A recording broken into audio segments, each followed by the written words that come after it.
বিয়েতে নিজেই উলু দিচ্ছি। বিয়ে আছে যাতে একটু মুখটা সাদা লাগে 3-4 দিন, ওরকম কিছু একটা করে দাও। তো আমরা এই যে সঙ্গীতের প্র্যাকটিস করা শুরু করে দিয়েছি, আর এটা ছিল আমাদের বাড়ির সবার একটা পারফরমেন্স। তার মধ্যে আমি আর তুহিন লাস্টে এন্ট্রি নেব, তো সেই জায়গাটা আমি বুঝে নিচ্ছিলাম আর এগুলো ভিডিও করে করে তুহিনকে পাঠাচ্ছিলামও। তোমরা এই নাচের ফুল ভিডিওগুলো আস্তে আস্তে দেখতে পাবে। এখন করবো ফাইনাল ক্লিন আপ। বলতে আমার যে ফেসিয়াল হেয়ার সেটাকে একটু জাস্ট ক্লিন করবো। আমার মনে হয় না খুব বেশি ফেসিয়াল হেয়ার এখন আছে, সে দেখতে পাচ্ছি না, বাট স্টিল একটু ক্লিন আপ করে নিই চটপট। যেভাবে ফেসিয়াল হেয়ার রিমুভ করি ওরকমভাবেই করবো। হয়তো ভাবো তোমরা যে ফেসিয়াল হেয়ার রিমুভ করার জন্য রেজার একদম ঠিক নয়, বা রেজার তোমরা অনেকে ইউজ করতে ভয় বলবো যে হ্যাঁ, যাদের সেন্সিটিভ স্কিন তারা বুঝে শুনে ইউজ করো। বাট আমি তো অনেকদিন ধরে ইউজ করি, ইভেন একনে থাকার সময়তেও হয়তো ইউজ করি, অসুবিধা হয় না আমার। দুদিকে গালের ফেসিয়াল হেয়ার রিমুভ হয়ে গেছে। রেজার আমার জীবনে আসার পর থেকে আমার পার্লারের কোনো খরচা নেই, সত্যি কথা, আমি কিছুই করাই না পার্লারে। আমার আইব্রো ডান হয়ে গেছে, কাছ থেকে এবার দেখছি। আমি এরকমই আইব্রো রাখি, মোটা, এবার এর উপরে যা যেটুকু ফিল আপ করে সেটুকু করতে, কারণ আমার এই মোটা আইব্রোতে আমার ভালো লাগে। আর আমি ফেসিয়াল হেয়ারও ক্লিন করে নিয়েছি, মুখটা অনেকটা ক্লিন লাগছে। তো দিনটা ছিল 12 ডিসেম্বর। তোমরা কিছুক্ষণ আগেই দেখলে আমি ফেসটা পুরো ক্লিন আপ করলাম একদম বিয়ের মতো, আর তারপরে স্নান করে এখন আমি রেডি হচ্ছি, কারণ আজকে ছিল আমাদের বাড়িতে নারায়ণ পুজো। আমাদের বাঙালিদের যে কোনো কিছু শুভ কাজ মানেই নারায়ণ পুজো দিয়েই শুরু হয়, তো বিয়ের আগে অবশ্যই একটা নারায়ণ পুজো করার দরকার ছিল। আর দিনটা ছিল থার্সডে, বৃহস্পতিবার, খুবই একটা শুভ দিন ছিল, তো সেই জন্য আমরা ওই দিনকেই নারায়ণ পুজোটা করছিলাম। তো এখন আমি তার জন্যই রেডি হচ্ছি। আর আমি যে শাড়িটা পরে আছি, শাড়িটা আমি কিনেছিলাম জিলিকা বলে একটা ওয়েবসাইট থেকে অনেক দিন আগে। আর এখানে দেখো আমি এটা খুব হালকা মেকআপ করেছি পুজোর জন্য, কারণ অনেকক্ষণ ধরে পুজো হবে, প্রায় বিকেল অবধি, আর সকাল থেকে আমি উপোসও করে রয়েছি পুজোর জন্য, আমি, মা, দিদি সবাই।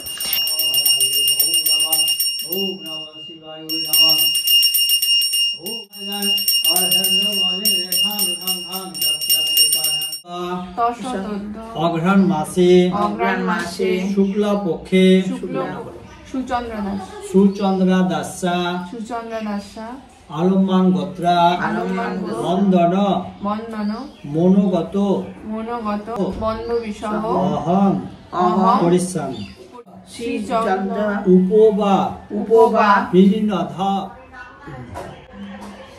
ভিখারি বলেন শুনবে অন্তর যে রাম সে কয় তিলক নাহি কদুয় কয় কহিতে কহিতে কথা তিলকের না। একেবারে বাচ্চা থেকে ওই রকম পাতলাই হয়ে আছে, খাওয়া দিয়ে নেই। এখন এটাকে দেখা যায় বিয়ের পরে কেমন ওটাকে তো দেখলাম বিয়ের পর থেকে ছোট থেকে ওই যে কাজে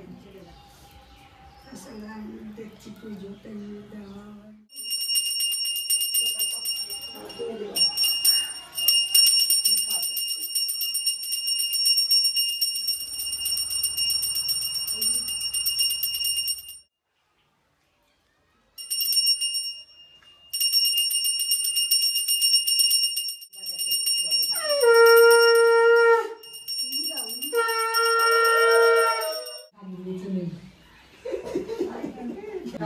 হ্যাঁ, গেটেও দেয়।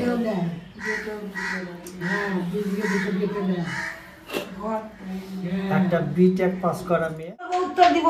বড় জামাই আসছে তো আজকে, কালকে? ঠিক আছে, আজকেই তো, আজকেই রাতে আসছে। আজকেই রাতে আসছো নাকি? চিন্তা পারছো? আমাকে চিনতে পারবে না।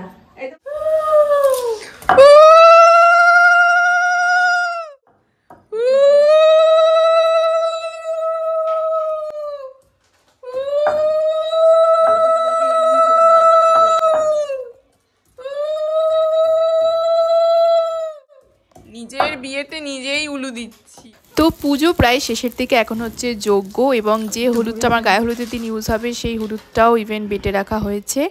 আর তারপরে পুজো শেষ হওয়ার পর আমি চলে গেলাম একটু মাঠে, যে ডেকোরেশনের কাজ কতটা কি হয়েছে না হয়েছে দেখতে, কারণ আর তো মাত্র 2 দিন বাকি। আর সেই জন্য আমাদের বাড়িতে এবার গেস্টদের আগমন শুরু হয়ে গেছে। প্রথমেই আমাদের প্রথম গেস্ট ছিল হচ্ছে সোমাদি আর রিক, যাদেরকে তোমরা আমার ব্লগে অনেকবার দেখেছো।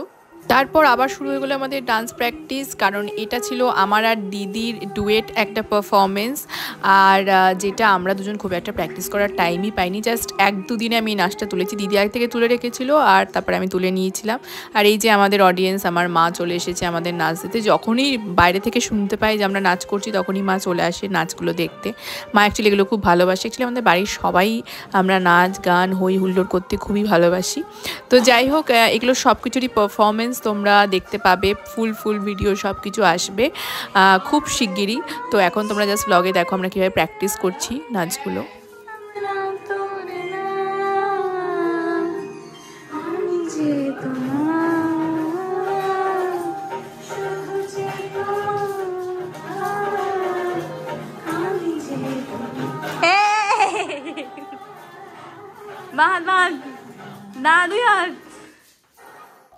আর এখানে চলে এলো রেখা আন্টি জলপাইগুড়ি থেকে, আমাদের সেকেন্ড গেস্ট, একদম পৌঁছে গেছে টাইমে। দিদির বিয়েতে অ্যাকচুয়ালি রেখা আন্টি কেউই আসতে পারেনি, তাই এইবারের বিয়েতে মানে আমার বিয়েতে কোনোভাবেই এটা মিস করা যেত না।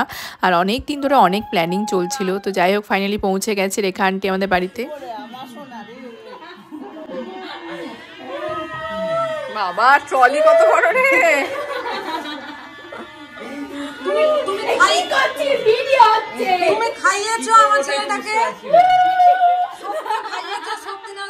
আরে ওই সকালে গিয়ে সেলুনে বলেছি যে ওই মাসির বিয়ে আছে, যাতে একটু মুখটা সাদা লাগে 3-4 দিন, ওরকম কিছু একটা করে দাও। তো কি সব মাখিয়ে দিলাম, বাট সাদা হয়েছে, কিন্তু আমার থেকেও বেশি সাদা লাগছে।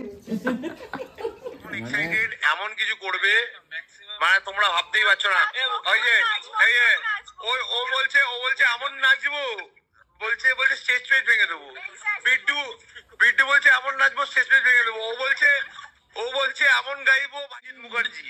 ঠিক আছে, তো